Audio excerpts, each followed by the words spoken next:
Have you ever wondered what it felt like to watch the universe take its first breath? Not from above, not from a textbook, but from within the silence, where nothing existed, no shape, no sound, not even time, just stillness. And then something began to stir, before the light, before the land, before the stars ever learned to shine. And what I saw, what I felt, was not an explosion. It was a whisper, a quiet command that drifted across the void. Let there be. And in that moment, darkness didn't end. It softened, and light spilled forth like honey across a formless deep.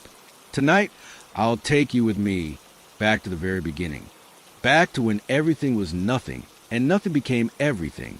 I'll be your guide, your witness. And as the story unfolds, we'll turn off the lights, fade into rain, and drift together into stillness. So, if this kind of peace is what your soul needs, leave a like on this video. Then leave a comment to let me know where in the world you're listening in from. I love seeing how our little nighttime Bible community comes together here. And if you haven't yet joined our growing community, hit subscribe to become part of something deeper. Now, close your eyes, let your breathing slow, and come with me to the beginning of everything. There was a silence so deep it felt like the universe itself was holding its breath. I remember it well, that infinite moment before anything existed. No stars, no land, no wind to stir the emptiness. Just a quiet so complete you could hear your own heartbeat echo in the nothingness. Scientists say that even in the vacuum of space, there's always some faint background radiation left over from creation. But back then, before God spoke, there wasn't even that. No sound waves, no particles, no heat or cold. Just a stillness that stretched endlessly in every direction like a vast, dark blanket you might picture as darkness. But it wasn't like nighttime. Night has texture, the distant glow of cities, or the silver shimmer of moonlight. This was something else. A void so total it made no difference whether your eyes were open or closed. And it wasn't empty like a room is empty, waiting to be filled. It was empty the way a thought is empty before it forms. Full of potential yet completely still. Some ancient writings speak of the deep, a watery chaos before creation. But even that's too much description. There were no waves, no currents, no up or down. Just a hanging quiet, like the pause between breaths when you're waiting for something important to happen. And in that quiet, something was stirring. Not movement, not sound, but readiness. The kind of quiet when you know the first note of a song is about to begin.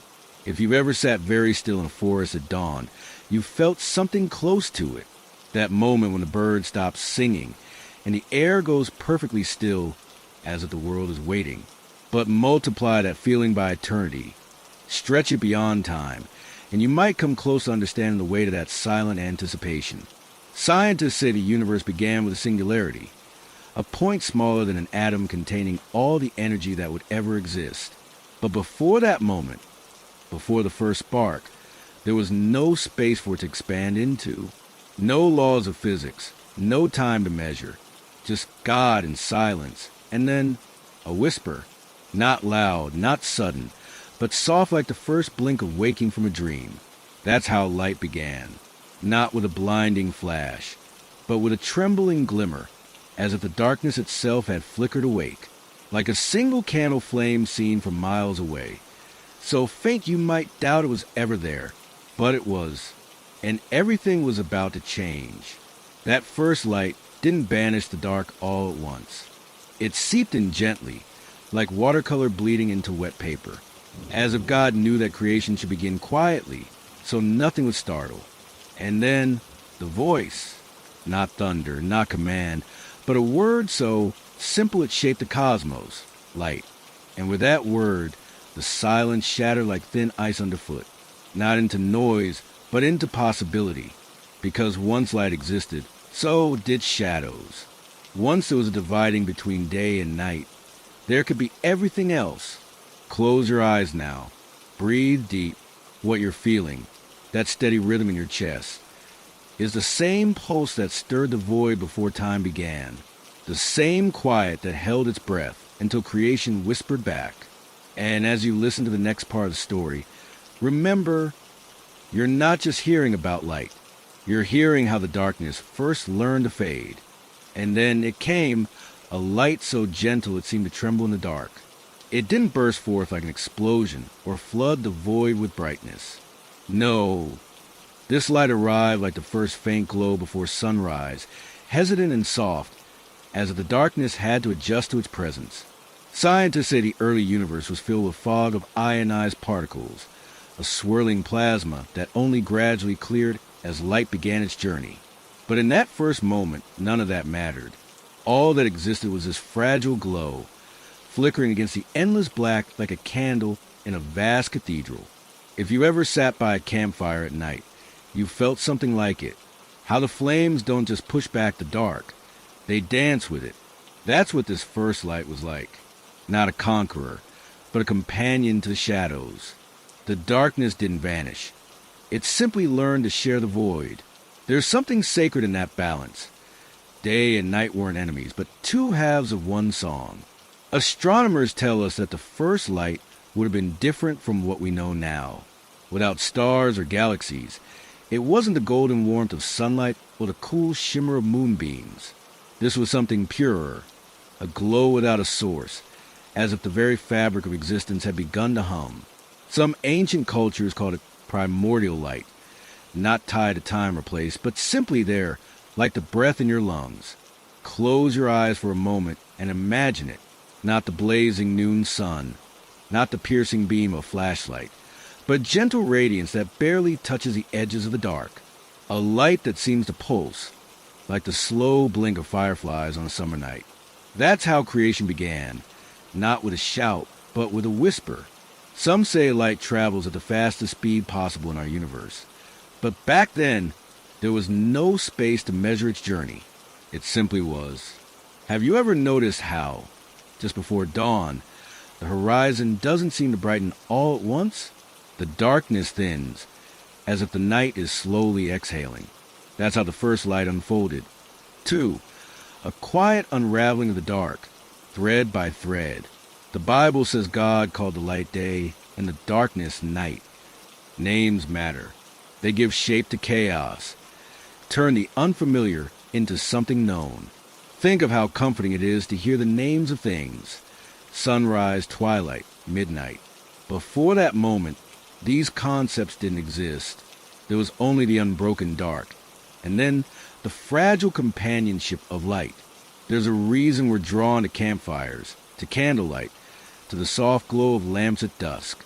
We remember, deep in our bones, that first fragile illumination, the way it didn't erase the dark, but made it meaningful. Scientists say photosynthesis couldn't exist without light, nor the cycles of sleep and waking that shape our bodies. But before any of that, before life or time or seasons, there was just this, a glow in the emptiness, a beginning. When God spoke, calling forth the light, the words carried weight, not the weight of thunder, but the quiet authority of a parent naming a child. Day, night. With those words, time itself began, because without light and dark, how would you measure hours? Without dawn and dusk, how would you know when to rest and when to rise? The ancient Hebrews believed that the first light was different from the sun's rays, a sacred radiance that filled creation before the celestial bodies took their places. Maybe that's why so many cultures tell stories of a golden age, a time when the world was bathed in a light we can't quite remember but can't quite forget. If you look up at the night sky, you're seeing something miraculous. The light from distant stars, traveling across millennia, was made possible by that first fragile glow. Every sunrise, every beam of moonlight, every flicker of a candle finds its origin here, in the moment when darkness made room for light. Take a slow breath now. Feel the rhythm of it. In, out, like the pulse of day and night. Your breath is a kind of light too, a reminder that you're part of this ancient story. A story that began when the dark parted like a curtain and something new stepped quietly onto the stage. The separation of light and dark wasn't a battle. It was an invitation, a way forward. Because once there was day and night, once there was a rhythm to creation, everything else could follow. The sea could part from the sky. The land could rise from the waters. All because light had carved out space for them to exist. You've seen this yourself, even if you didn't realize it. The way a single street lamp can hold back the night just enough to make the dark feel safe. Or how the first light of morning doesn't wake you abruptly, but eases you from sleep like a hand guiding you forward. That's the nature of creation. Gentle, patient, full of space for what comes next. Some say the universe is still expanding, still stretching into the unknown. If that's true, then every new dawn is a reminder that light still has work to do, still has dark corners to gently fill. And maybe that's why we're drawing a horizon at sunrise, because somewhere deep inside, we remember the first light. We remember how the world began, not with a roar, but with a tremble. And after the light came the waters, not the tame, lapping waves of the lakeshore, but something wilder, a churning, boundless deep that filled the void long before land took shape. But that's a story for another moment. For now, let the light linger in your mind. Notice how it feels when you close your eyes and think of that first glow. Dawn is coming, not just in the sky, but in the story. And when it does, you'll understand why the waters had to wait their turn. The waters above and below, a dance of division and harmony. Before land, before sky, there was only the deep, a vast, rolling darkness of liquid without shores, heaving under a heaven that hadn't yet learned to hold itself apart. Scientists call this a primordial ocean, a time when Earth's surface was completely submerged beneath roiling, acidic seas. But in those early moments of creation, it wasn't science, it was chaos. Water so thick with energy it seemed alive, sloshing against nothingness like a cup tilted too far. No waves crashed because there were no rocks to break against. No tides pulled because there was no moon to guide them. Just endless, restless motion. And then God spoke, not to calm the waters, but to make space within them. Let there be a vault between the waters. The ancient text says, picture a baker dividing dough, hands pressing down to separate one mass into two. That's how the waters parted, not with violence, but with purpose. The heavier current sank, pooling into what would become oceans. The lighter mist rose, drawn upward like steam from a simmering pot. And between them, emptiness, not the void of before, but a new kind of absence, an opening waiting to be filled. Have you ever watched soup steam fog up a kitchen window? How the condensation beads and runs, leaving some panes clear while others stay clouded. That's close to how the waters divided. Not all at once, not perfectly, but in patches. Some areas of the deep resisted, clinging together like magnets. Others leapt upward eagerly, as if they'd been waiting for permission to rise. Scientists estimate early Earth's atmosphere contained 200 times more water vapor than today, a blanket of moisture, so dense it would have made the sky glow dull red at noon. But as the separation continued, clarity came. The waters above thinned, becoming translucent. The waters below settled, their currents slowing. There's a moment in every storm when the rain pauses, and you can see the layers, the dark underbelly of clouds, the hazy distance, the slick ground reflecting both. That layered quality is what emerged as the waters found their places. The upper waters weren't just sky. They were a suspended ocean, held aloft by nothing but divine will. Ancient flood myths from Babylon to Greece described the celestial sea, a reservoir of blue pressing against the firmament. Some cultures envision it as a literal body, fish swimming in the heavens, their scales flashing as stars. Others imagine it as a crystalline barrier, keeping the deluge at bay. Close your eyes and picture it now. No blue sky, not yet. Just a murky expanse where water and air wrestle for dominance. The humidity would have been crushing, like standing in a greenhouse where the steam never clears. No bird circled overhead because wings hadn't been invented. No clouds drifted because rain didn't yet fall downward. It hovered, suspended between realms. The only sound would have been the occasional hiss of hot bubbles rising from the depths or the groan of water adjusting to its new boundaries. This is where the rhythm of creation began to quicken, with light already divided from dark and waters now being sorted into their proper places. The universe was learning order.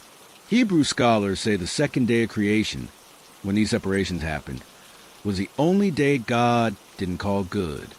Maybe because the work wasn't finished yet. The waters were divided, but the space between them remained unformed, like a house with beams but no walls. Modern science tells us something similar. About 4 billion years ago, Earth's surface temperature dropped enough for water vapor to condense into our first oceans. But the atmosphere remained thick with greenhouse gases, a poisonous mix of methane and carbon dioxide. Life couldn't survive there. Not yet. The waters needed to finish their dance, upper and lower settling into their roles, before land could emerge. There's a reason sailors describe the ocean as moody. Even now, with billions of years of stability, water retains that primal tendency toward chaos. One moment glassy calm, the next heaving with storm swells. Back then, freshly divided from its celestial counterpart, the sea must have been restless indeed. Currents collided without continents to guide them. Undersea volcanoes belched gases into the thickening atmosphere. And all the while, the upper waters pressed down, heavy with the weight of what they'd one day become rain. That pressure created something new. Tension. Not conflict, but potential. Like the quiet hum before an orchestra begins to play. The upper waters strained toward the lower, yearning to reunite. The lower waters surged upward in great geysers, trying to bridge the gap. And between them, that nameless space. Not empty, but expectant, waiting for whatever command would come next. Imagine standing on a beach during a hurricane. The wind screams, the waves tower, but the real power isn't in the noise. It's in a quiet instant before the next gust hits. That's how creation felt at this stage. The waters have been divided, but their energy remained coiled ready. The kind of quiet where you instinctively hold your breath because something is about to happen. And then, structure, what the ancient text calls a vault. Not a dome in the modern sense, but a stabilization. The moment when the upper waters stopped churning and simply floated, contained. The lower waters ceased their violent heaving and began to circulate in recognizable patterns. Scientists call this the formation of the hydrosphere and atmosphere, but back then it was simpler. God made a home for the sky. That's why the firmament matters. Without it, the waters would have remained locked in chaos, unable to support life. With it, they became partners in creation, the sea nurturing what would become fish, the sky cradling what would become birds. The division wasn't about separation, but cooperation. Two halves of one system, each essential, each beautifully distinct. The same principle shapes our world today. When you drink a glass of water, you're tasting molecules that once swirled in that primordial ocean. When rain falls on your roof, those drops spend millennia suspended in the heavens. The dance continues above and below, giving and receiving, always moving but never colliding. Breathe deep now. That humidity in your lungs, it's the legacy of the first divided waters. The way storms still gather and break against the shore, that's the echo of creation finding its balance. And when you see the arc of a rainbow, water and light meeting at last, you're glimpsing the original harmony between realms that were never meant to be rivals, but companions. The next step in the story comes in whispers, the first dry land emerging like a secret too long kept.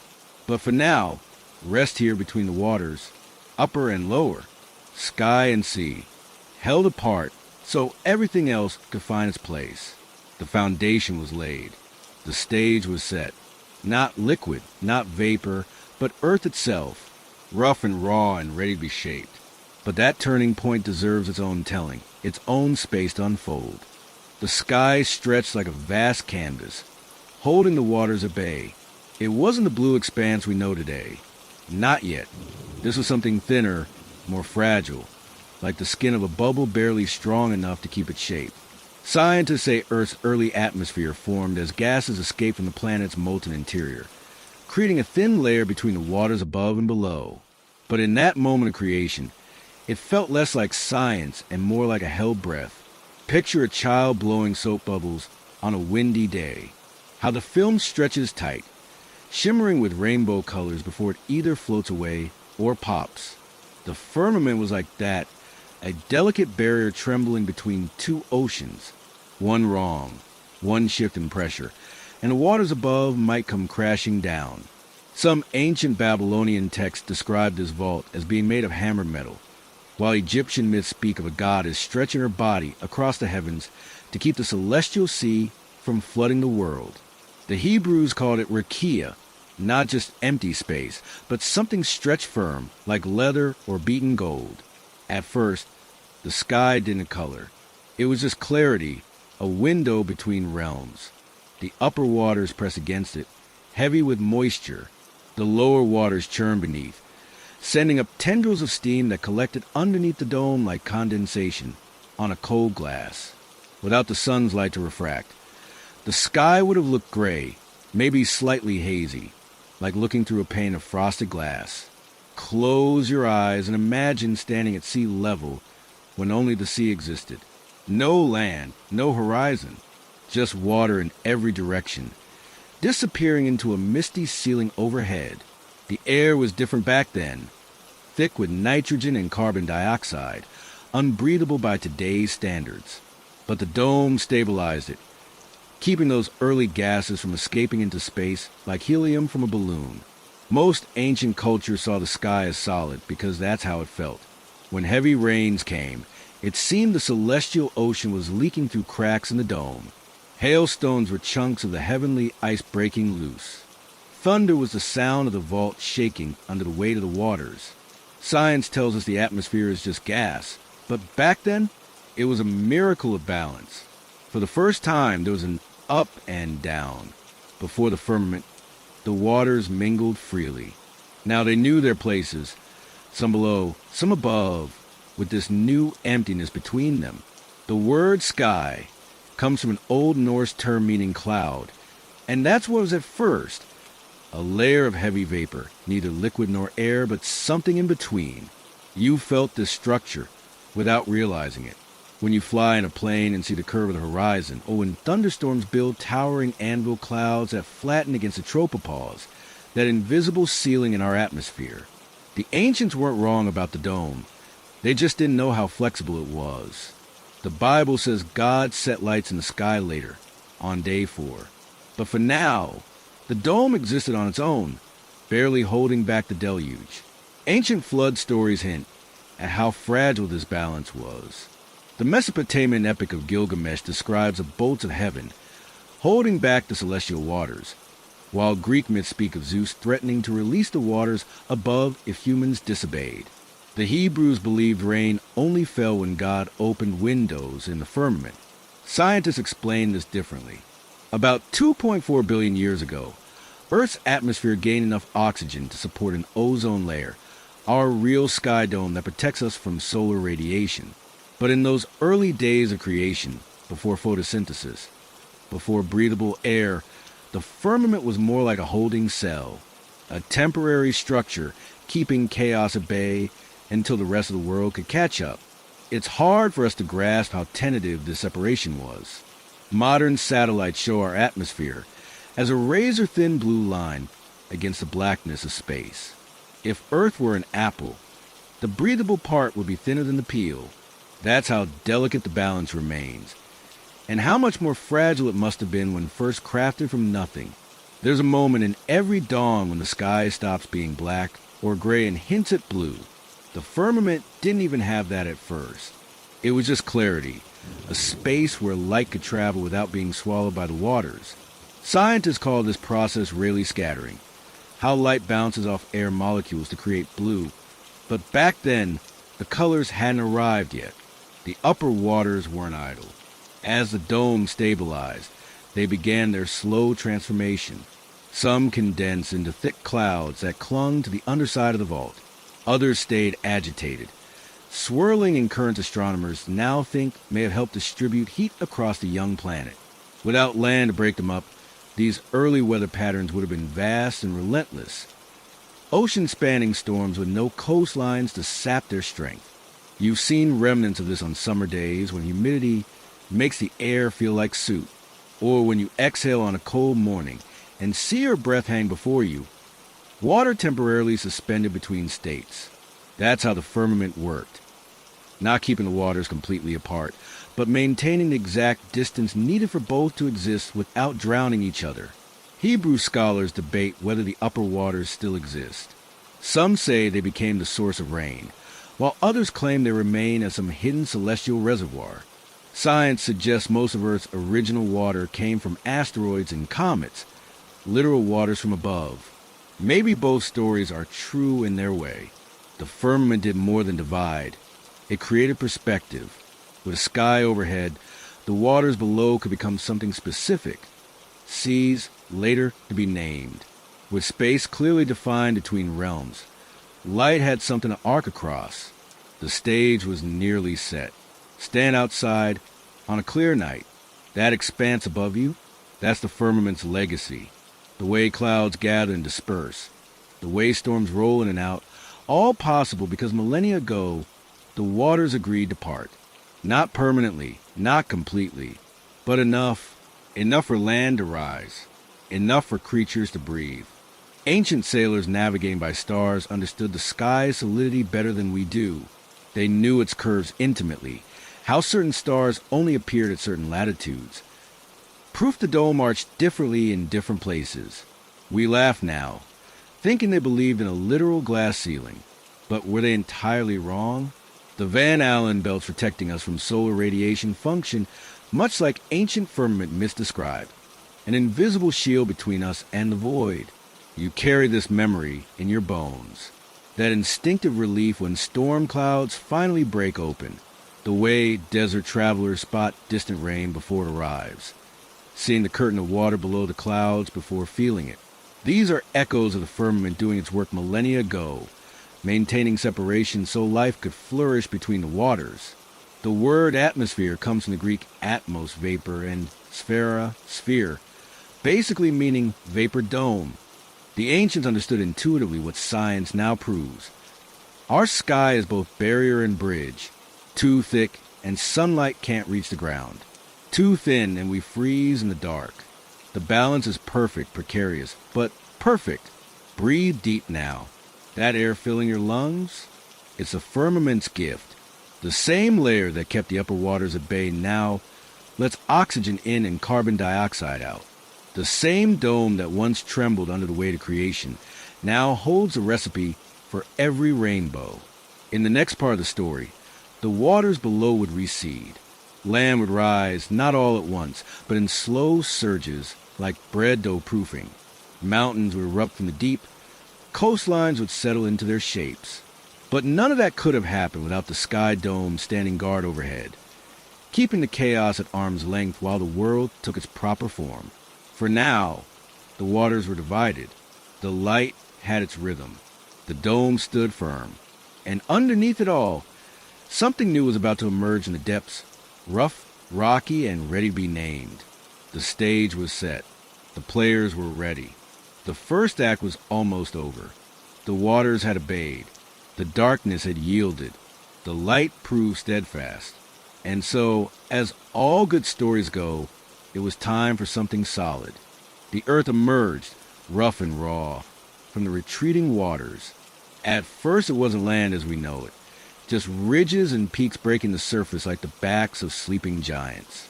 The Bible calls it dry ground, but that's too gentle a term. This was exposed seabed, still steaming from the depths, covered in silt that cracked as it baked under the new light.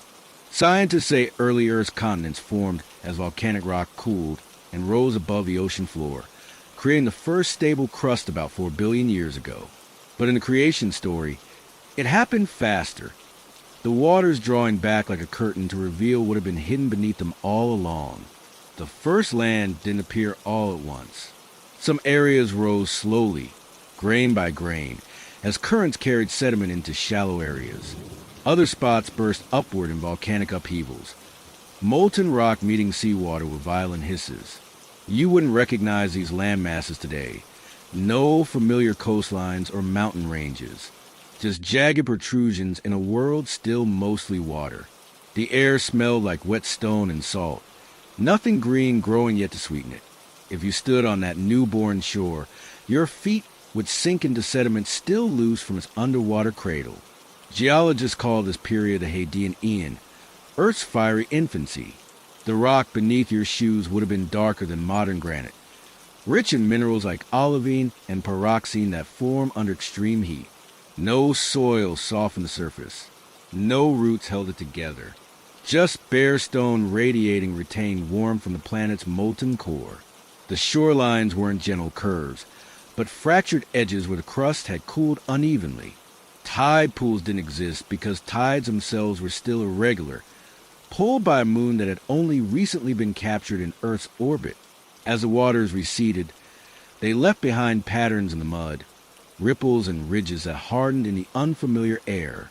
Some ancient creation stories describe the land as being combed from the seafloor, its texture rough where divine fingers had dragged through it. Science gives a more practical explanation. Tidal forces and wave action sculpted the emerging landscape, but both agree on one thing. The dividing line between land and sea was constantly shifting in those early days. A beach might emerge at dawn only to be swallowed again by afternoon. Close your eyes and picture it. Not the orderly continents we know today, but scattered islands emerging like stepping stones across a shallow pond. Some were no bigger than a modern city block. Others stretched for miles before dipping back under the waves. All of them barren, no grass, no trees, just rock wearing thin coats of algae and lichen that wouldn't evolve for billions more years.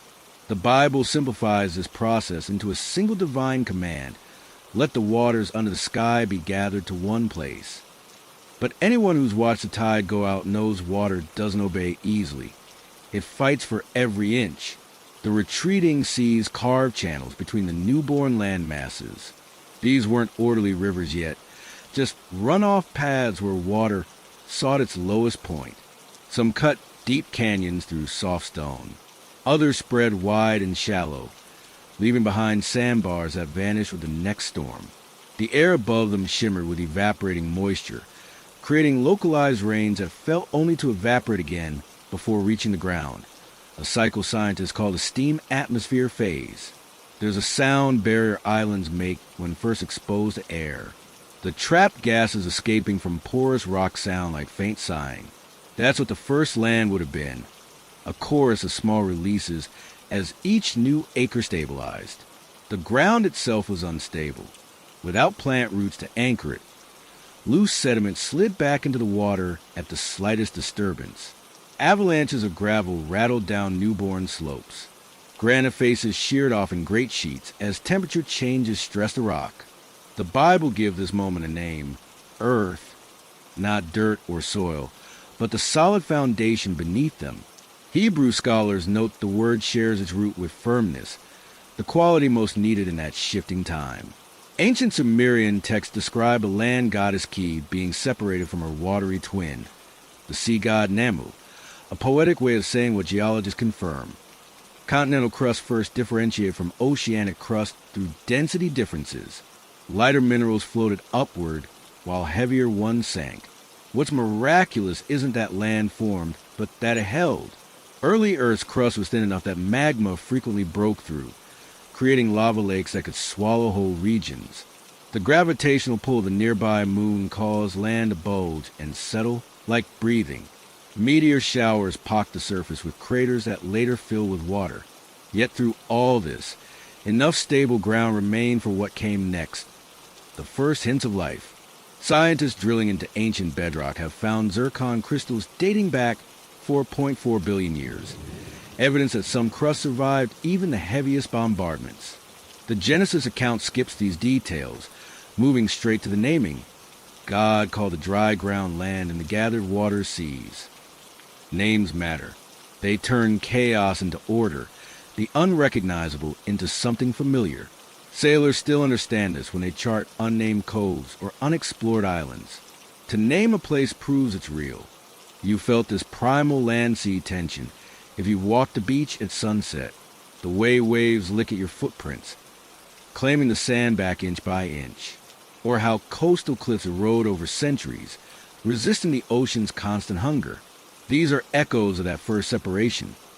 Water reluctantly yielding to stone, stone grudgingly making space for water. Rain changed everything. As atmospheric moisture condensed, it fell on the newborn land, smoothing rough edges and carrying minerals downhill.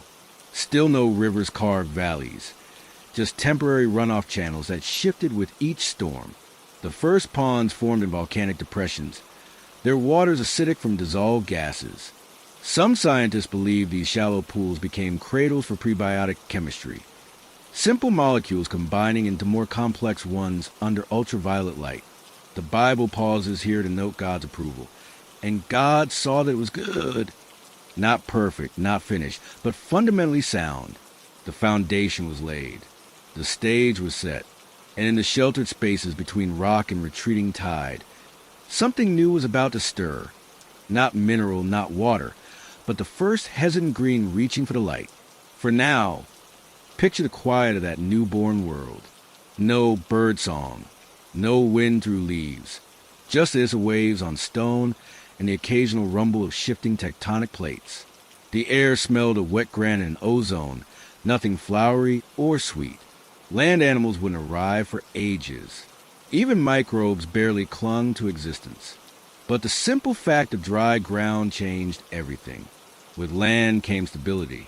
With stability came possibility. This moment, the parting of waters from earth, shaped all that followed. Mountains would rise from these humble beginnings. Forests would root themselves in this first soil. Human feet would someday walk the same crust, though weathered beyond recognition. But here at the beginning, land was little more than promise made solid. A foothold in the chaos. A place to begin again. Breathe deep now. That earthy scent after rain, those minerals in your drinking water, they're the legacy of this first dry ground. The story isn't about perfection, but perseverance. How even a world mostly water made room for stone, and how that stubborn stone, against all odds, held fast long enough for everything else to find its place. The next chapter comes whispered in green, tendrils unfurling, roots seeking purchase, life taking its first tenuous hold. But that turning point deserves its own telling. For now, rest in this quiet moment between waters and land, between chaos and order, between what was and what would be. The foundation is laid, the stage is set, and somewhere in that bare rock, the seeds and idea are stirring. The earth sighed, and green life burst forth in a riot of color. After the waters had settled into their places, and the land stood firm, something new stirred in the soil. Not movement, not sound, but quiet pushing upward. The first tentative reach of life toward the sky. Scientists say the earliest plants were simple mosses and liverworts, clinging to damp rocks near water's edge. But in that sacred moment of creation, they weren't scientific specimens. They were miracles unfolding in slow motion. Picture a crack in dry ground after the first rain. How the earth seems to soften and swell before the first green tip appears. That's how it began. Not with a sudden force, but with single blades piercing the bare soil like slender fingers testing the air. The Bible calls them plants yielding seed and fruit trees bearing fruit, but they started smaller. Tiny shoots no thicker than thread, their leaves unfurling like hands opening after long sleep. Pale at first, then deepening into shades no human I had ever seen. The first leaves didn't rustle. There was no wind yet to stir them. They simply grew, stretching toward the light God had made days before. Some curled tight as fiddleheads, others spread flat as palms. Scientists estimate the earliest land plants appear around 470 million years ago, but in creation's timeline, it happened in a breath. One moment the earth was barren. The next, it was carpeted with creeping green. Close your eyes and imagine walking across that newborn world. Your feet would sink slightly into damp soil that had never been trodden before. The air would smell different, earthy and alive, like a garden after gentle rain. Around your ankles, the first ground cover would spread, its stems so delicate they'd bend without breaking under your weight. Here and there, small clusters of leaves would form islands of green in the vast brown landscape. These pioneer plants didn't grow tall. Most stood only a few inches high, their roots shallow but determined. They didn't have flowers yet, just simple leaves designed to catch sunlight and turn it into life. Botanists call this process photosynthesis, but back then it was simply obedience. Each plant responding to command to grow, to multiply, to cover the naked earth with living green. The first trees weren't like the oaks or pines we know today. They were strange, prehistoric things, horsetails and ferns that grew in thick stands near water. Their trunks were soft, their branches more like long fronds and proper limbs. But when God spoke the word fruit tree, something changed. The plants seemed to listen. Their stems thickened, their leaves broadened. Tiny buds formed at their tips, swelling with the promise of sweetness to come. There's a moment in every seed's growth when it must break open to sprout. That cracking sound you never hear. The split second when life chooses to emerge happened a million times across that newborn world. Seeds that had never existed before found their way into soil. Some were carried by water, others simply fell where they grew, and each one carried within it the pattern of its kind. Apple seeds knew to grow apples. Wheat grains understood their purpose. The coding we now call DNA was present from the first moment, written into creation's blueprint. The first fruits wouldn't have looked like grocery store produce. They were smaller, wilder, more sour perhaps, or more intensely sweet. Their skins might have been tougher, their seeds more prominent. But when they split open, the scent would have been unforgettable. A perfume never before smelled, rising from pulp that no creature had ever tasted. Scientists studying ancient plant genetics say the first fruits lacked many modern defenses. No thorns, no bitter coatings, just pure nourishment waiting to be discovered.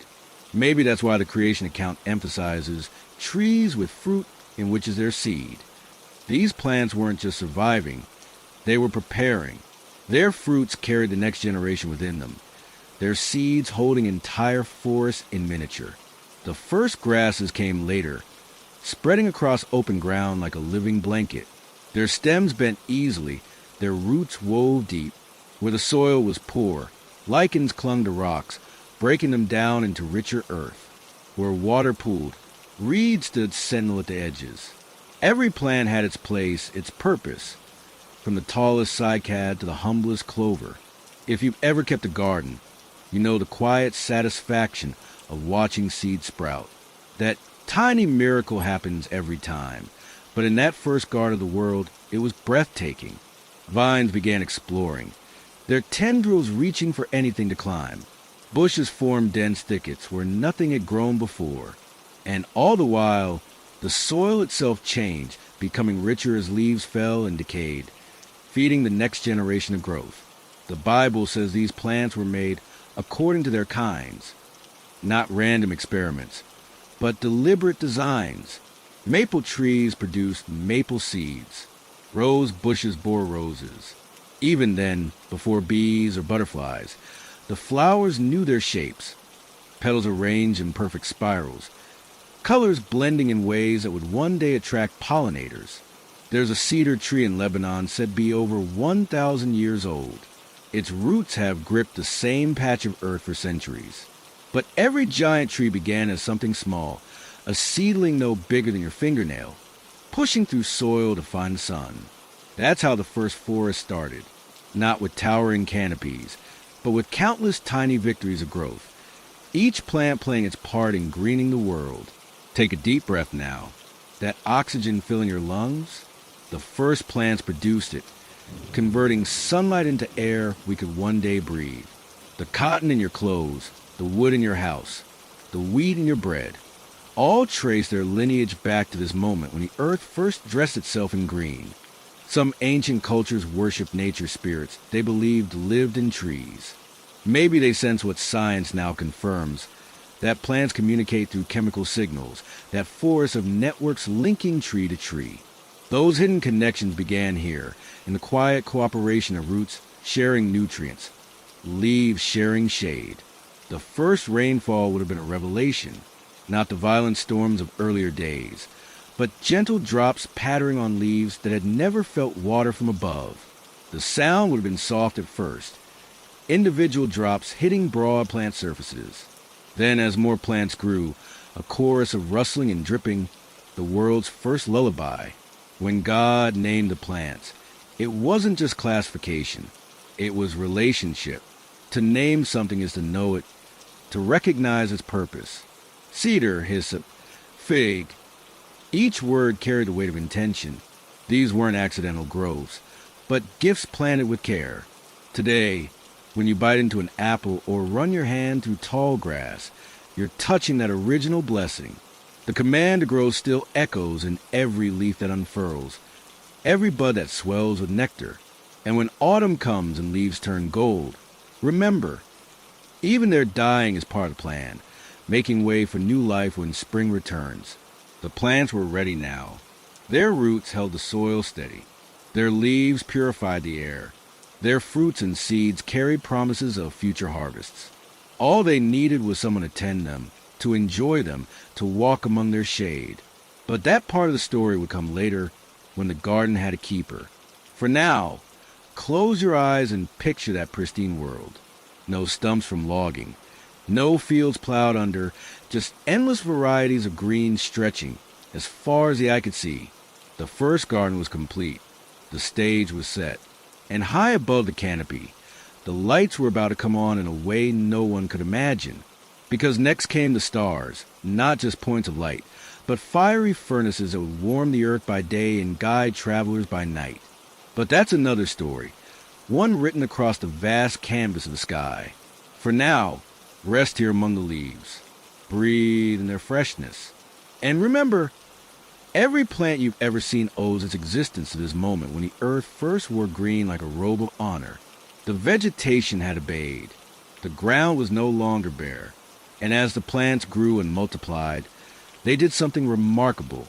They waited for creatures to eat their fruits, waited for hands to tend their soil, waited, though they didn't know it, for the footsteps of those who would one day walk between their branches in the cool of the day. But that arrival would come in time. First, the heavens need their own adornment.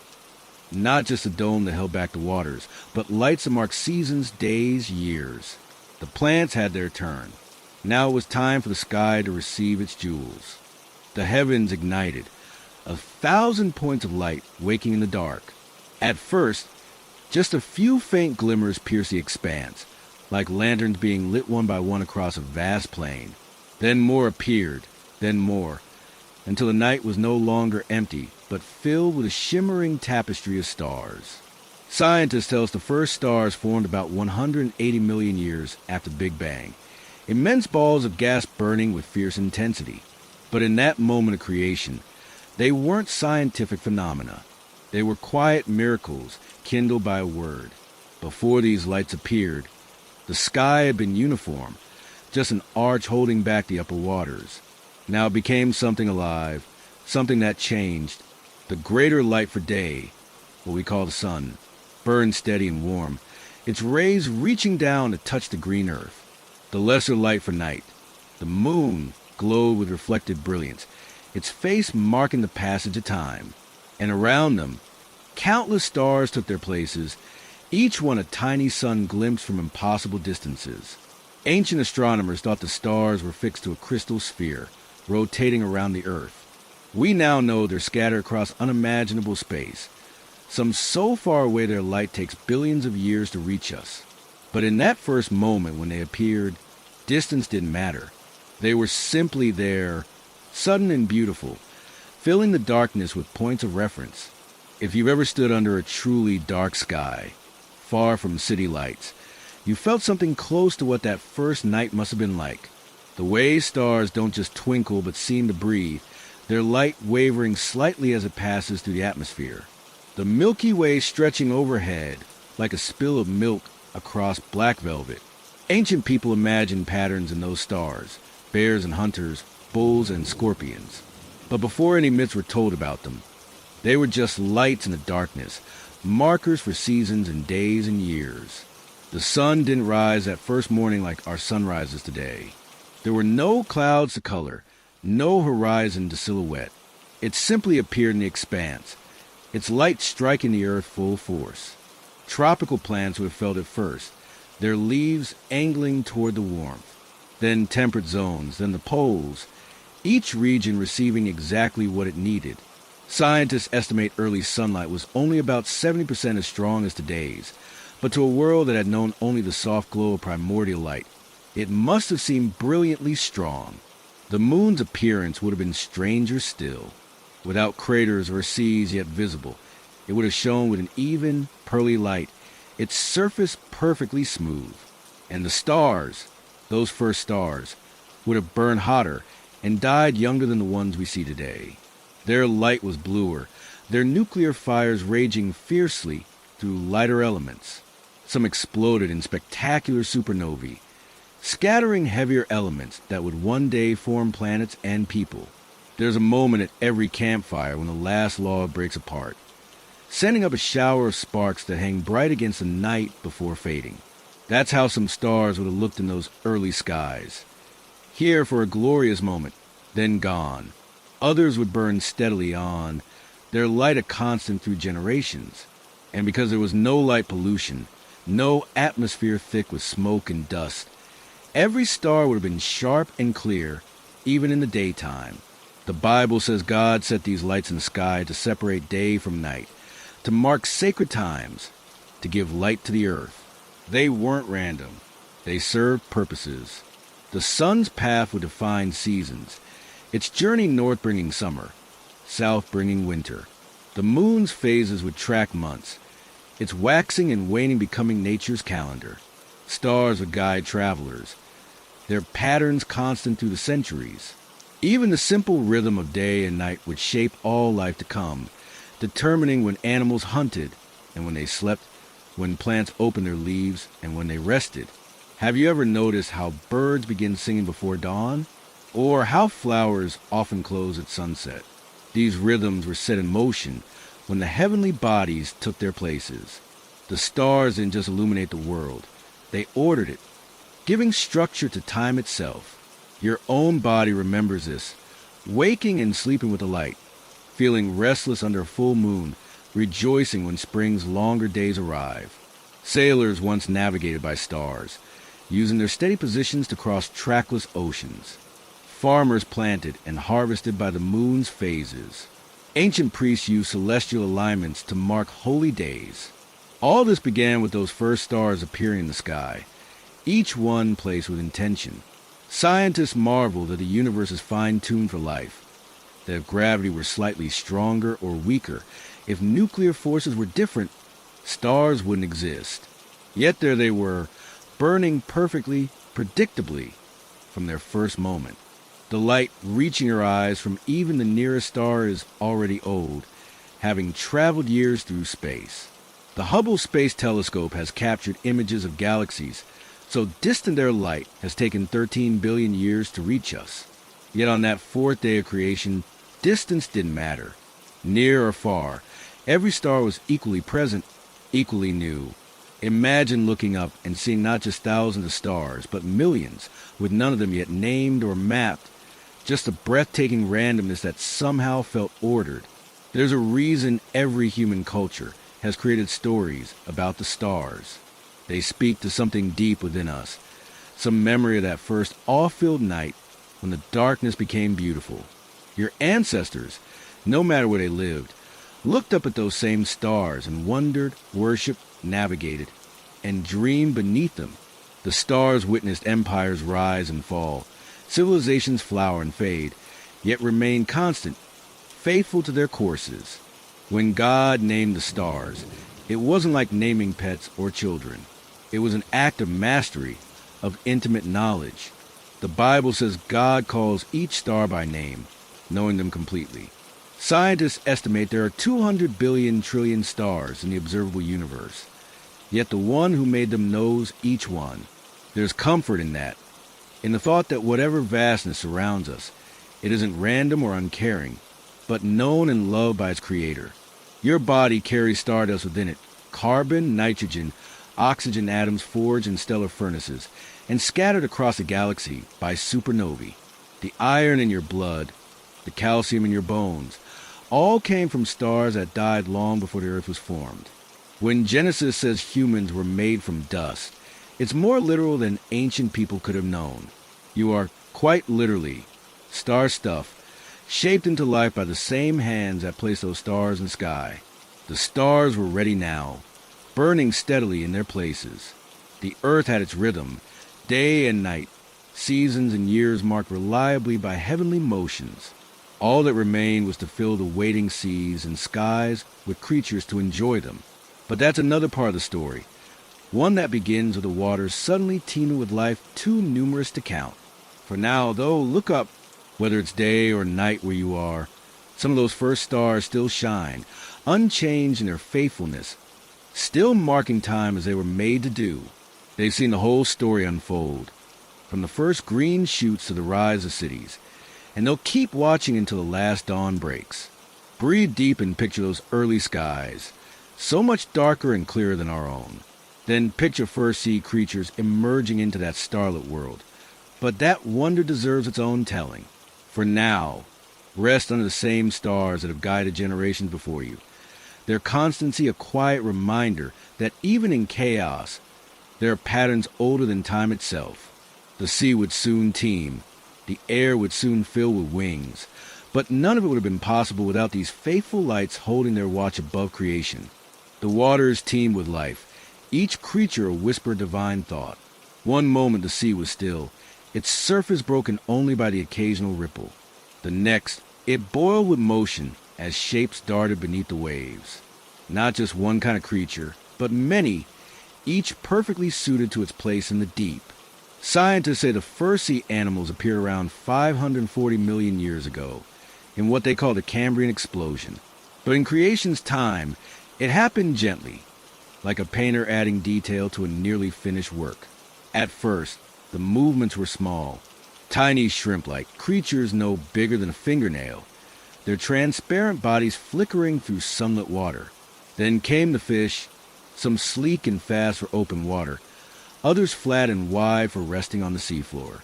Their scales caught the light as they turned, flashing silver and gold like coins tossed into the waves.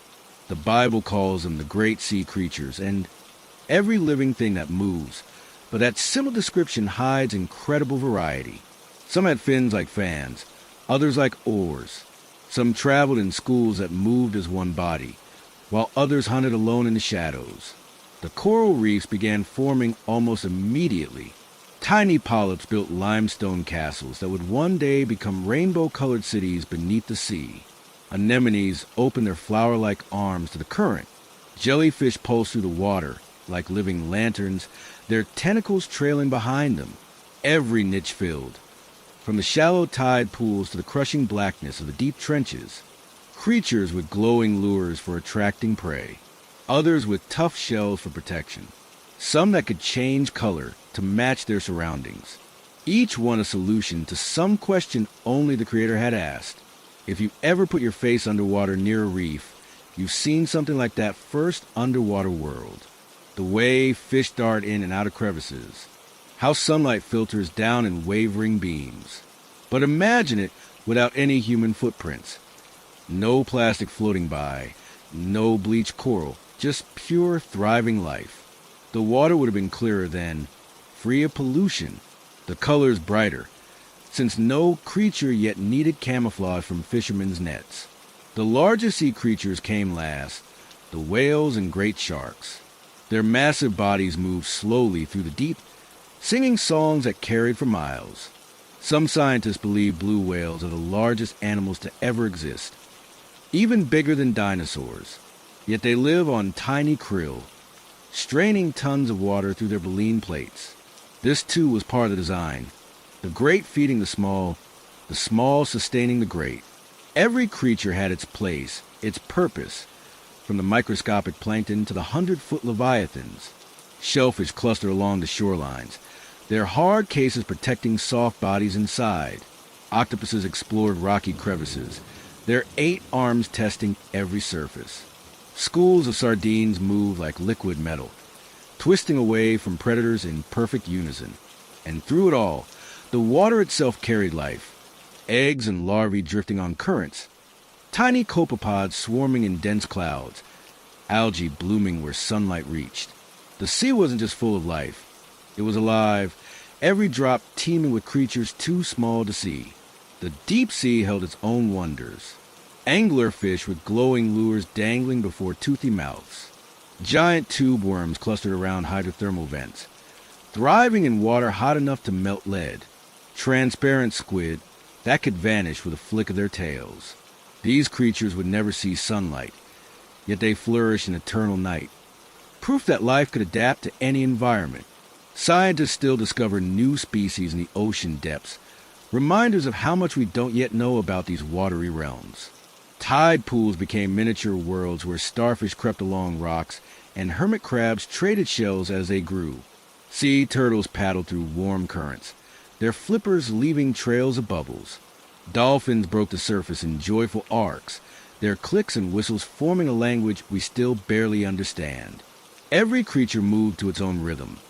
The slow pulse of jellyfish, the frantic flutter of anchovies, the powerful strokes of marlin cutting through waves. The Bible says God blessed them, saying, "Be fruitful and multiply." And they did. Eggs by the millions floated away on tides. Coral polyps budded off new members of their colonies. Whales nursed their young with rich milk. The seas filled up with life in every shape imaginable. Spirals and spheres, ribbons and rods, some with bones and some without, some covered in spines and others smooth as glass. No two species exactly alike, yet all sharing the same salt water, the same rhythms of tide and current. Some fish built intricate nests to attract mates. Others carried their eggs in their mouths until they hatched. Seahorse fathers bore their young in special pouches. Each reproductive strategy was unique, yet all served the same purpose: to continue life into the next generation. Scientists estimate the ocean contains over 2 million species, with perhaps 10 times that many still undiscovered.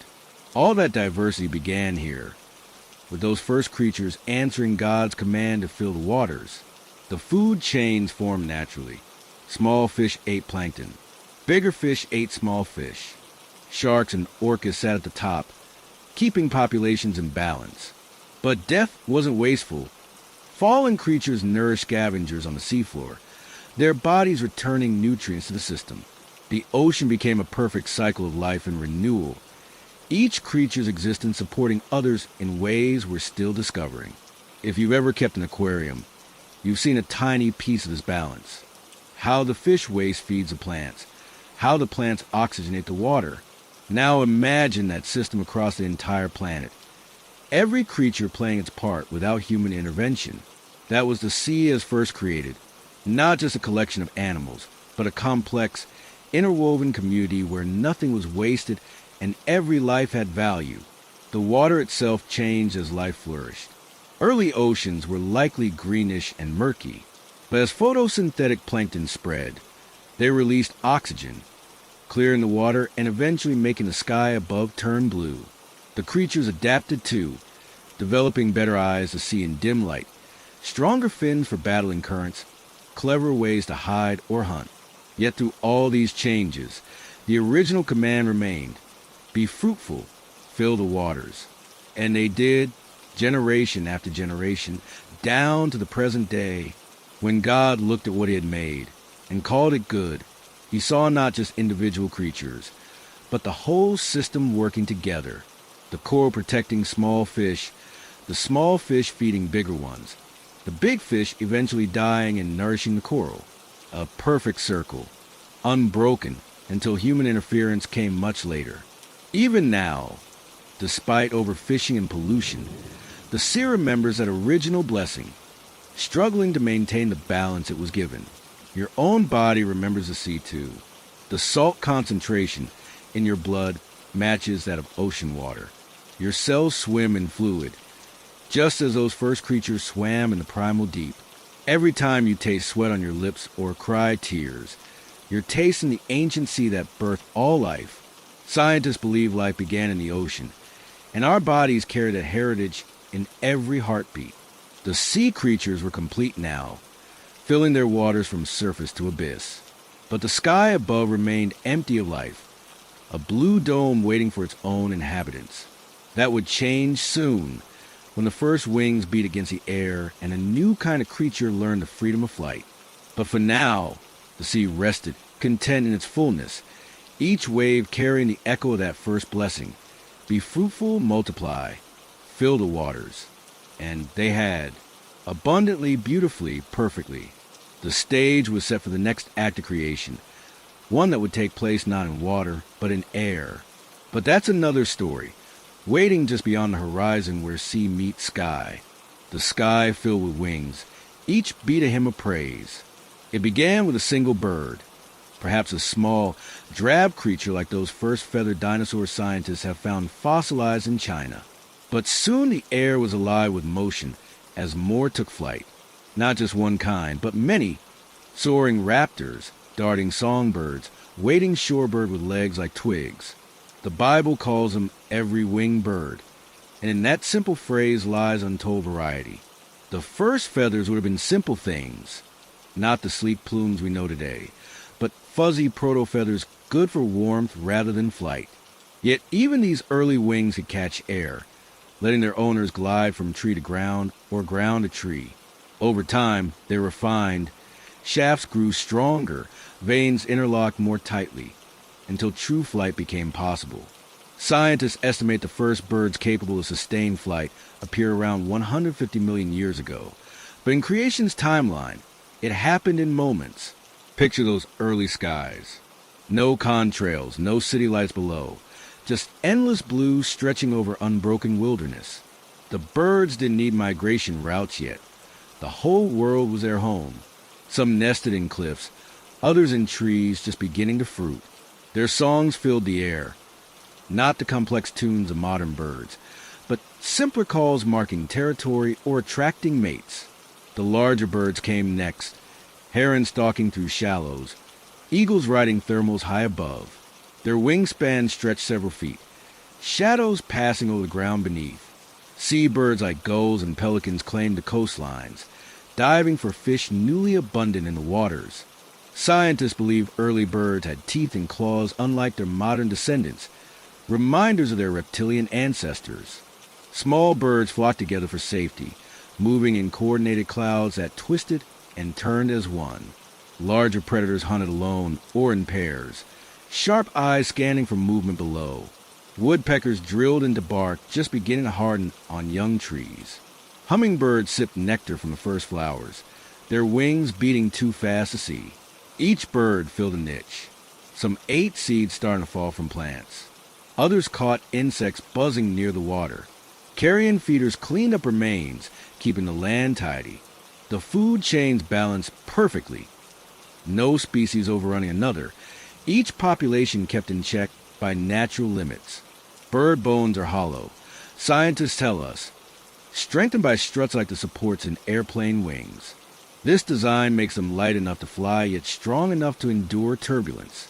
Their lungs are more efficient than ours, extracting oxygen both inhaling and exhaling to fuel rapid wing beats.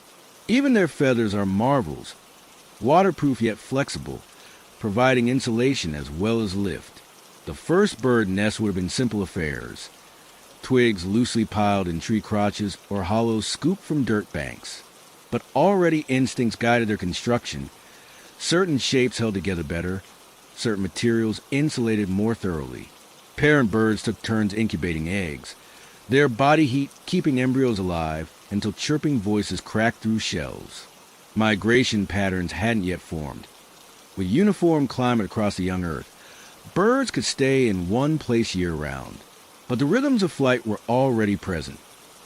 Morning departures for feeding grounds, evening returns to roosts.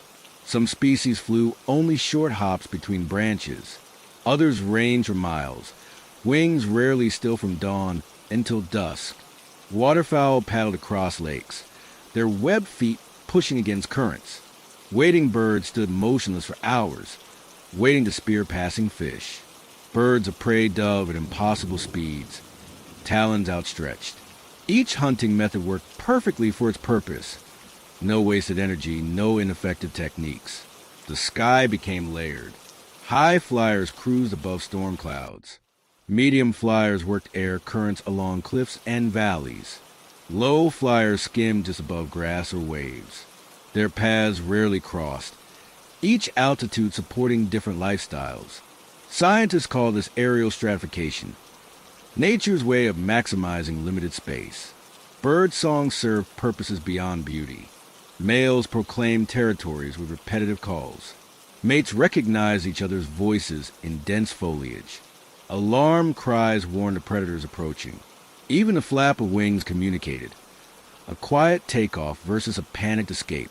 The air hummed with these conversations, constant yet ever-changing. Some birds danced their track partners, elaborate steps or mid-air acrobatics demonstrating fitness. Others built ornate bowers decorated with stones or shells. Plumage ranged from camouflage browns to brilliant reds and blues, depending on whether hiding or displaying proved more advantageous. God bless them, saying, "Be fruitful and multiply." So they did. Eggs hatched by the thousands across the landscape. Fledglings practiced flight under watchful parental eyes. Adults returned yearly to the same nesting sites, memory guiding them over growing distances. Feathers molt and regrow regularly, ensuring wings stay flight-worthy.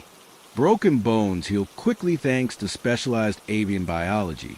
Even bird brains, though small, exhibit remarkable intelligence for recalling migration routes or solving food puzzles.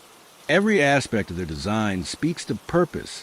Look at any bird today, and you see echoes of that first creation. The same hollow bones still lift albatrosses across oceans. The same feather structure still insulates penguins in Antarctic cold. The same navigational skills still guide Arctic terns on 60,000-mile annual migrations. Your own fascination with birds stems from this ancient connection.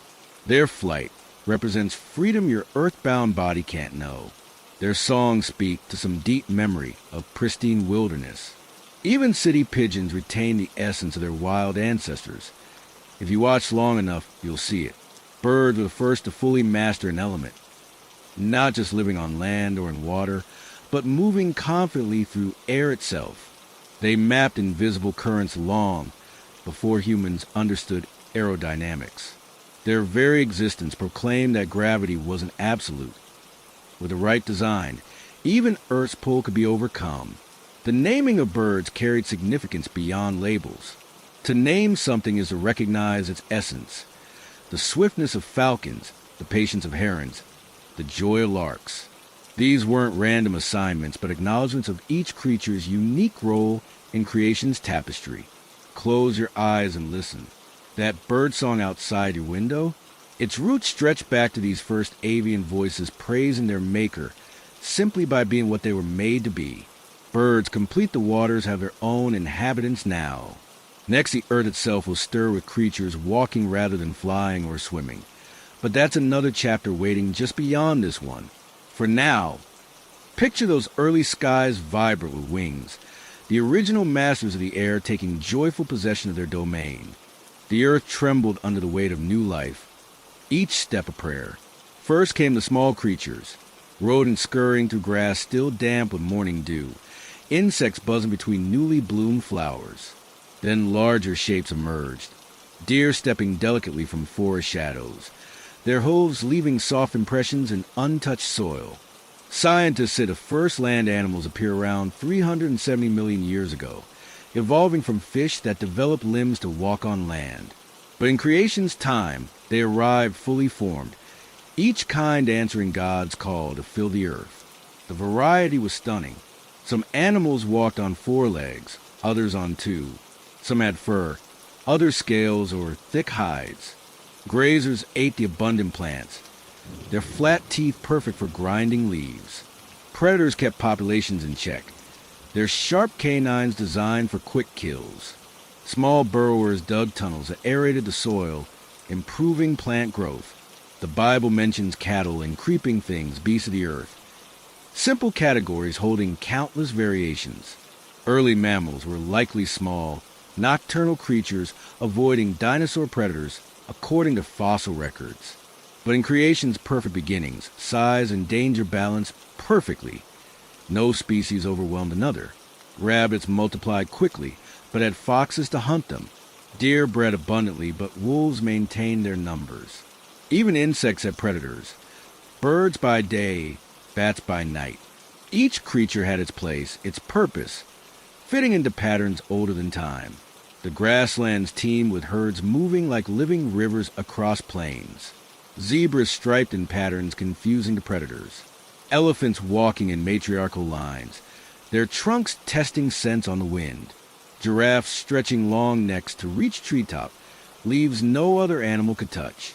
Scientists marvel at how giraffe necks contain the same 7 vertebrae as humans, just stretched longer through generations. Yet here they stood fully formed, their unique design evident from the first moment. Forests held different wonders. Monkeys chattering in canopy highways, their nimble fingers plucking fruit. Sloths hanging upside down, slowly digesting leaves in shaded branches. Bears lumbering through undergrowth, their paws leaving deep prints in soft earth. Each animal perfectly suited to its environment. No misfits, no failed experiments. Creation showed purposeful design in every detail from antlers to whiskers. Deserts had their own residents. Jackals with huge ears to dissipate heat. Snakes that slid silently across hot sands.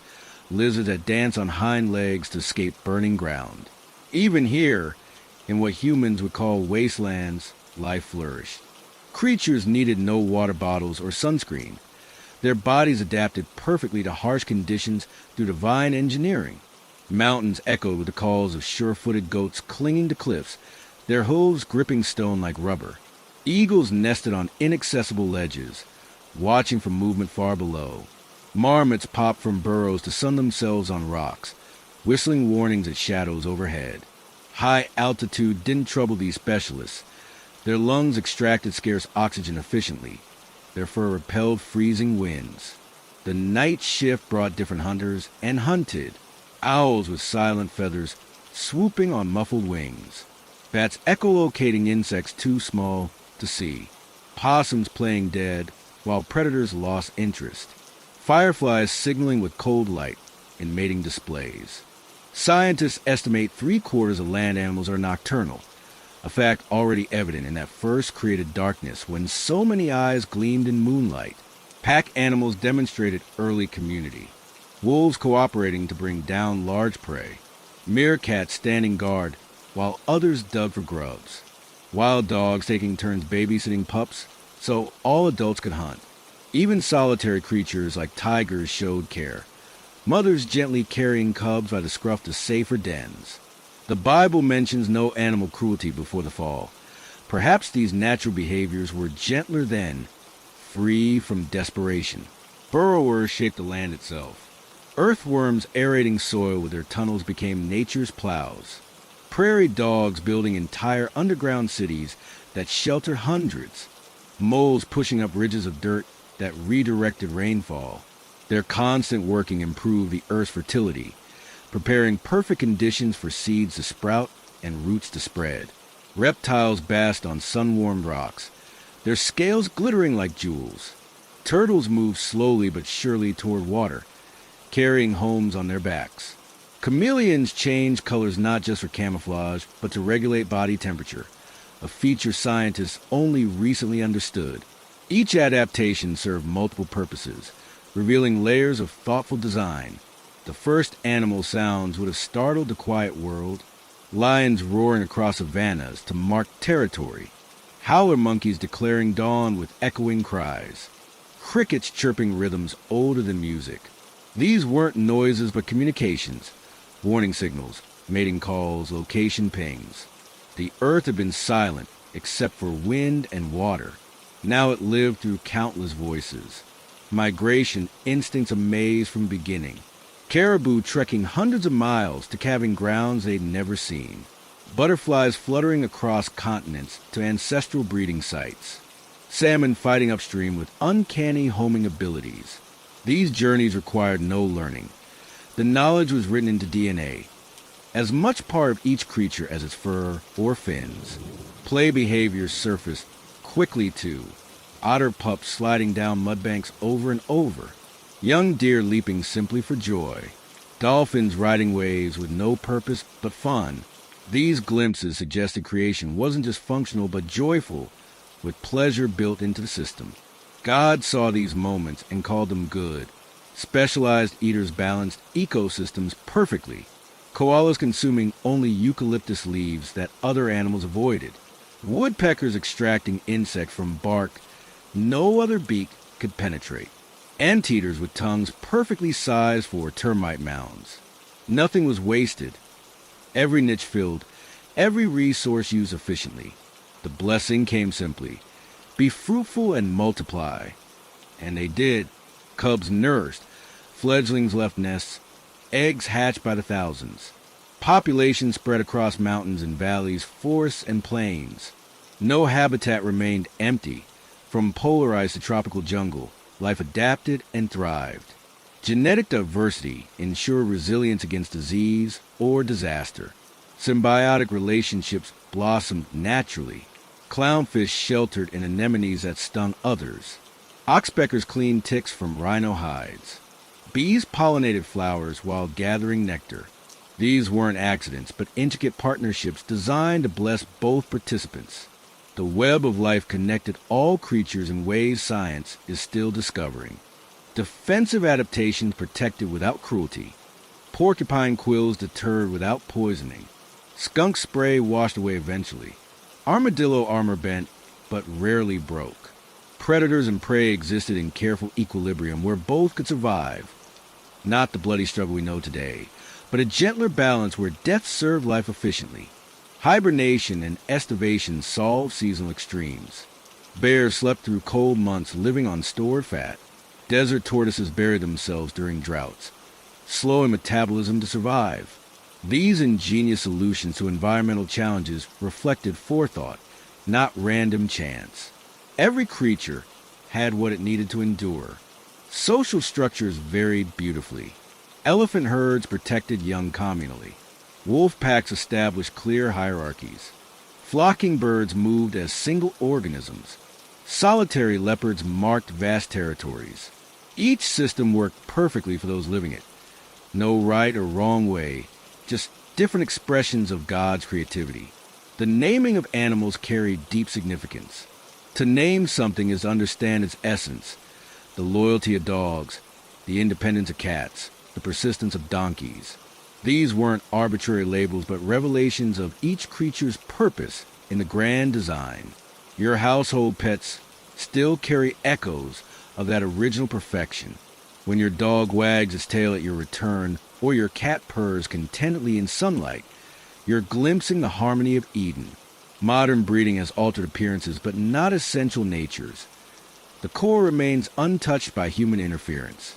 Fossil records show many prehistoric animals were larger than today's versions. Mammoths, giant sloths, immense eagles. Perhaps creation's first animals were grander still, before sin's corruption brought decay. Imagine saber-toothed cats with gentler dispositions, dire wolves that only kill when hungry, bears that never saw humans as threats.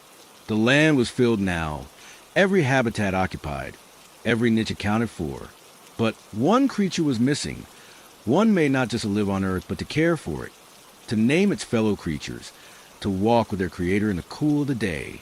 The stage was set for humankind's entrance, but that moment would come only after God surveyed all he had made and saw that it was very good. For now, the earth rested under benevolent animal rule, its fields and forests alive with the footsteps of creatures who knew nothing of shame or fear or death. Their simple existence praised the one who formed them from dust and gave them the breath of life. The seventh day approached, a day unlike the others, when creation would pause to reflect on all that had been made. Animals wouldn't work or worry that day. They'd simply be, as they were meant to be, living testaments to God's provision and pleasure. But before that rest came the crown of creation, beings made in God's own image, tasked with tending this perfect world. Their story would change everything. But that turning point still waited just beyond the horizon of time. For now, the earth delighted in its creatures, and they in turn lived out their purposes with uncomplicated joy. Every grazing deer, every soaring hawk, every industrious ant declared through simple existence that the world was good.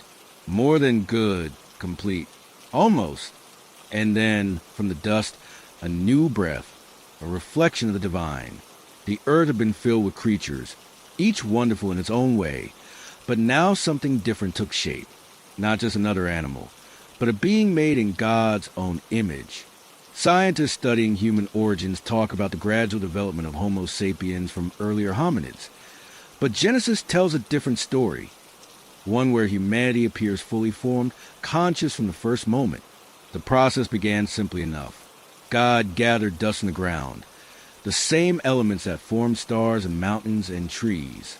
Carbon, calcium, iron, and water mixed in perfect proportions.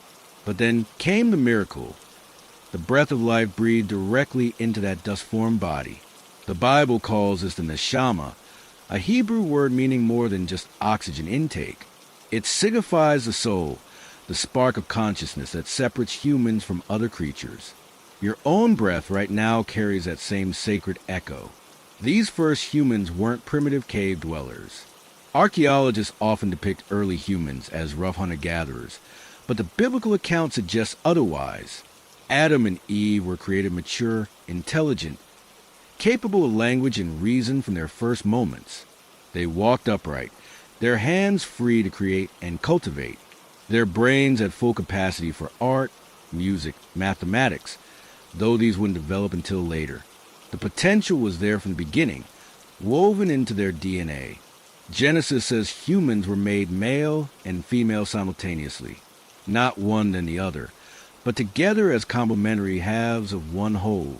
Their physical differences served purposes beyond reproduction, different strengths, different perspectives balancing each other.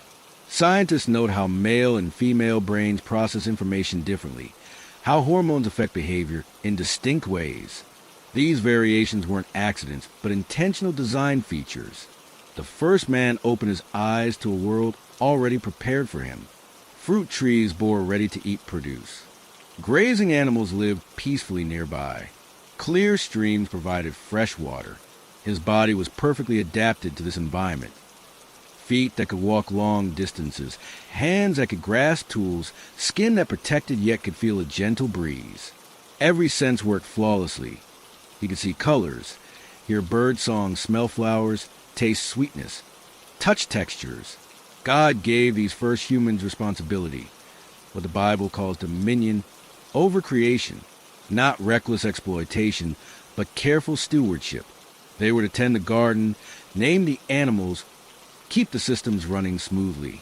Modern ecology shows how one species' actions affect entire ecosystems. Adam and Eve's role was to maintain the balance, ensuring all creatures had what they needed to thrive. Naming the animals wasn't just assigning labels. In ancient thought, names carried power and meaning. When Adam called something lion or eagle, he recognized its essential nature. Scientists estimate there are over 8 million animal species. Imagine knowing each one personally, understanding its habits and needs. The first humans had that intimate connection with nature we've largely lost today. Food was provided freely, plants bearing fruit and seeds for nourishment. Early human diets likely consisted of nuts, berries, greens, and occasional animal products like eggs or honey. Anthropologists studying hunter-gatherer tribes find they typically work only 15 to 20 hours weekly for sustenance. The garden provided abundance without backbreaking labor. Human brains displayed remarkable capabilities from the start. Language centers allowed complex communication. Memory stored vast amounts of information. Creativity envisioned things not yet existing. The frontal lobe enabled moral reasoning and self-control. These weren't gradual developments, but fully present in humanity's first moments. The first community formed between man and woman. Genesis describes their union as becoming one flesh, not just physically, but emotionally, spiritually. Psychologists confirm humans are wired for deep connection. Our brains release oxytocin during bonding, creating feelings of trust and affection. These biological systems were already in place, waiting to be activated by a relationship. Sleep cycles match the natural world, awake with light, resting in darkness. Circadian rhythms align with sunrise and sunset. Modern sleep studies show humans function best on these natural cycles, not artificial schedules. The first humans lived in perfect sync with their environment, their bodies attuned to creation's rhythms. Humans were created to work, but not toil. Gardening differs from grueling labor. It's purposeful yet peaceful. Hands in soil actually boost serotonin levels. Studies show. Our bodies respond positively to caretaking activities, whether tending plants or nurturing animals. This was humanity's original vocation. Not stress, but satisfying contribution. The image of God in humans didn't mean physical resemblance. It referred to qualities like creativity, morality, ability to love. Artists paint beauty because God is beautiful. Inventors solve problems because God is wise. Friends sacrifice for each other because God is love. These reflections appeared in humanity from the beginning, however dimly. Free will allowed choices to obey or disobey, to create or destroy, to love or hate. This risk was necessary for genuine relationship. Robots can't love. Only beings with alternatives can offer real devotion. The first humans walked with God in the garden, not metaphorically, but actually.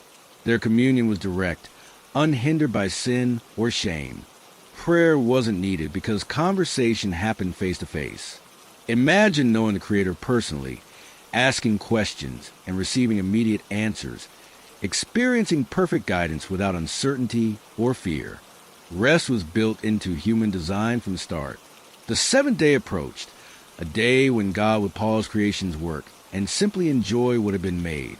Humanity was meant to share in this rhythm, working 6 days and resting 1. Modern science confirms regular rest improves health, relationships, productivity. The pattern was established before the fall, not as correction but as gift. Humanity's naming included self-awareness. Adam didn't just call Eve woman. He later gave her the personal name Eve, meaning life giver.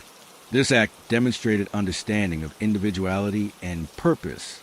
Unlike animals acting purely on instinct, humans could reflect on their own existence and meaning.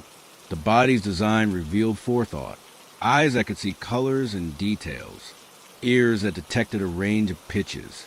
Skin that sensed delicate touches. Digestive systems that extracted nutrients. Immune systems that fought pathogens. All systems operational from day one. No trial and error required. Emotional capacity was complete. Joy at beauty, sadness at loss, anger at injustice, love for others. Neurologists locate these responses in specific brain regions, all fully formed from humanity's beginning. The first tear and first laugh waited in potential, ready for circumstances to draw them out. God surveyed all creation, light and darkness, land and sea, plant and animals, and called it good. But when humanity arrived, the assessment changed to very good. Not that other elements lacked value, but that humanity would bring creation to its fullest purpose, stewarding, enjoying and revealing God's character through their lives. As you breathe now, remember your body carries this legacy. Your mind solves problems because God is wise. Your hands create because God is creative. Your heart loves because God is love. The image remains, though weathered by time and sin. Restoration to that original design began with Christ and continues as we grow in reflecting God's character. The seventh day approached, a day unlike the others. Creation was complete. The systems were functioning. Humanity stood at the center, tasked with care and companionship. All that remained was rest, not from exhaustion but from completion, the satisfied pause of a craftsman surveying perfect work. But that rest would carry its own revelations, its own lessons about the rhythm of life as God intended. The story wasn't ending. It was transitioning to a new phase where a relationship would unfold in the quiet spaces between work and worship, walking and talking in the garden as evening drew near. And on the seventh day, The universe exhaled, a sacred pause. The frantic energy of creation stilled. The command ceased. No new creatures formed from dust. No stars ignited in the heavens. Only quiet remained, deep and full like the silence after snowfall. The Bible says God rested, not because he was weary, but because the work was finished. Perfectly, completely finished. Imagine that first Sabbath morning. The sun rose as usual, but no divine voice spoke new things into being. Birds still sang, but their creator listened rather than directed. Flowers still opened to the light, but no hand shaped new petals. The world simply was, exactly as it should be, needing no improvements or additions. Scientists studying sleep patterns confirm rest isn't just absence of activity. It's when bodies repair, minds process, systems reset. God modeled this rhythm for creation's benefit. The seventh day had no evening and morning like the others. Time didn't divide neatly into periods anymore. This day stretched unbroken, a foretaste of eternity where work gives way to enjoyment. The Hebrew word Shabbat means to cease or stop, not necessarily to sleep. God paused creation's forward motion to appreciate what had been made. Animals rested too. Predators didn't hunt. Grazers didn't wander far. Even insects seemed to move slower. Their constant buzzing softened. The garden hummed with quiet activity. Leaves rustling, water trickling, wind sighing through grass. But nothing strained or struggled. Modern studies show nearly all creatures follow circadian rhythms, alternating activity with rest. The pattern was set from the beginning. Adam and Eve experienced their first full day in Eden as a day of rest. No gardening task demanded attention. No animals needed naming. They simply walked with God, learning creation's rhythms by living them. Psychologists confirm humans need regular rest to maintain mental health. Our brains require downtime to process information and form memories. That first Sabbath established a pattern for human flourishing. The trees bore ripe fruit that didn't need tending. The springs flowed clear without requiring maintenance. The ecosystem functioned perfectly without human intervention. Environmental scientists call this a climax community, when an ecosystem reaches stable balance. The seventh day revealed creation at peak harmony, every element supporting every other. God blessed the seventh day and made it holy, not with fanfare or visible signs, but by setting it apart. Time itself became sacred, a weekly reminder that life isn't just about productivity. Ancient Jewish tradition holds that on Sabbath, souls receive an extra dimension of awareness, a taste of the world to come. The quality of light seemed different that day, softer, perhaps, as if the sun itself respected the holy pause. Shadows stretched longer, but didn't hurry across the ground. Colors appeared more vivid when viewed through restful eyes. Artists often describe this phenomenon, how stillness makes ordinary beauty more noticeable. Sounds carried further in the quiet. A bird's call might echo across still waters. A leaf's fall could be heard landing on soft earth. Modern noise pollution has largely erased such subtle sounds, but that first Sabbath held them all in perfect clarity. Studies show natural quiet reduces stress hormones in humans and animals alike. No storms disturbed the peace. No earthquake shook the ground. The weather itself kept Sabbath, with gentle breezes and mild temperatures. Meteorologists note how pressure systems often stabilize for periods before changing. Creation remembers its original rest. The trees didn't grow visibly that day, though sap still flowed beneath their bark. Flowers didn't open new blooms, though their petals still turned toward light. Growth continued internally, preparing for outward expression when work resumed. Farmers understand this principle. Crops mature even when no one watches. The sea's tide still moved according to the moon's pull, but waves lapped gently rather than crashing. Fish schooled calmly below the surface, their movements synchronized without frenzy. Marine biologists document how aquatic creatures follow tidal and lunar cycles, their behavior changing with environmental rhythms. Stars continue their stately procession across the night sky, but their motion seems slower, more deliberate. Constellations wheeled overhead as they had since creation's fourth day, their patterns unchanged. Astronomers calculate celestial movements with precision, yet the heavens retain an aura of mystery, especially when viewed during unhurried nights. God surveyed all creation during that seventh day, not to critique or adjust, but to enjoy. Each element functioned exactly as intended. Light illuminated without scorching. Waters nourished without flooding. Plants produced without failing. Animals thrived without want. Humans loved without reservation. The review brought satisfaction, not because God needed approval, but because seeing goodness brings joy. The Sabbath established a pattern for all time. 6 days for work, 1 for rest. Not laziness, but purposeful cessation that renews strength and perspective. Studies of work habits confirm people who observe regular rest periods actually accomplish more long-term than those who constantly labor. The rhythm is written into creation's fabric. That first seventh day never truly ended in one sense. Its peace echoes through every Sabbath since. Every moment we choose rest over restless activity. The Bible hints at this in Revelation, describing eternity as an endless Sabbath, the ultimate fulfillment of this first sacred pause. Modern life often ignores this rhythm. We fill every moment with noise and motion, forgetting that productivity depends on periodic stillness. Neurologists have identified the default mode network, brain activity that only engages during rest, crucial for creativity and problem solving. Our bodies and minds still crave what that first Sabbath offered. The blessing spoken over the seventh day wasn't just for God's benefit. It was a gift to creation, especially to humans who would soon forget how to rest. Jesus later reminded people that the Sabbath was made for man, not as burden, but as liberation from endless toil. As evening finally softened that first Sabbath, no sunset marked its close. The day blended seamlessly into the next cycle, its peace lingering like perfume after the bottle is closed. Work would resume, but the pattern was set. Rest wasn't optional. It was essential to life as God intended. That seventh day whispers to us still.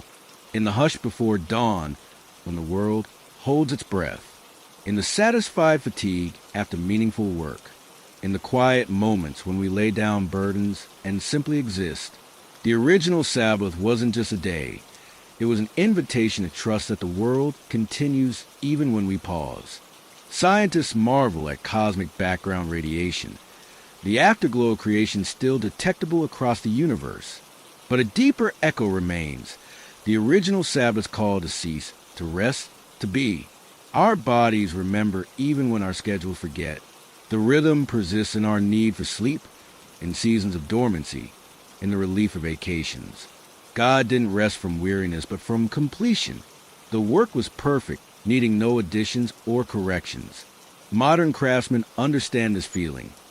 Stepping back from a finished piece, admiring what hands and vision have wrought. Creation was God's masterpiece, and the Sabbath was the artist's moment of contemplation. The first 6 days built towards something, not just a habitable world, but a world with meaning. The seventh day revealed that meaning, that life isn't just about doing, but about being, about relationship with the Creator and enjoyment of His gifts. The Sabbath was the crown of creation, not an afterthought. As you breathe now, consider your own rhythms. The rise and fall of your chest mirrors creation's pattern, work and rest, effort and stillness. Your heartbeat follows this cadence too, contraction and release, over and over. The signs are everywhere if we look. The seventh day completed creation by showing its purpose, not endless productivity, but joyful communion. Work would come, challenges would arise, but the memory of that perfect rest will remain as promise and hope. The story could continue now, with humans as stewards and Sabbath keepers in a world where everything was very good. But that's another chapter, one that begins with walking and talking the garden as the first evening cools the air. For now, rest here in the quiet completion of the seventh day, where every element of creation exists in harmony, and the only sound is the satisfied heartbeat of God. And so, the story of creation ends where all good stories truly begin, with rest, For 6 days light land and life unfurled at God whisper. Then came the sacred pause, a moment where nothing needed to be added, because everything was whole. That rhythm still echoes even now, in ocean tides, in the rise and fall of your breath, in the quiet pattern of work and Sabbath. Maybe that's the deeper miracle, not just that creation happened once, but that it still happens, sustained by the same voice that first said, "Let there be." So tonight, as your thoughts begin to slow, remember, you're part of the same story. The hands that scattered the stars still hold you now. You are seen, you are safe, and you are so deeply loved. If this brought peace to your night, leave a like to let me know. Drop a comment where you're listening from. I love hearing from this beautiful global nighttime family. And if you haven't yet, hit subscribe and join our growing community of calm, faith-filled sleep. Now, let the quiet carry you, and sleep in the peace of the one who made it all.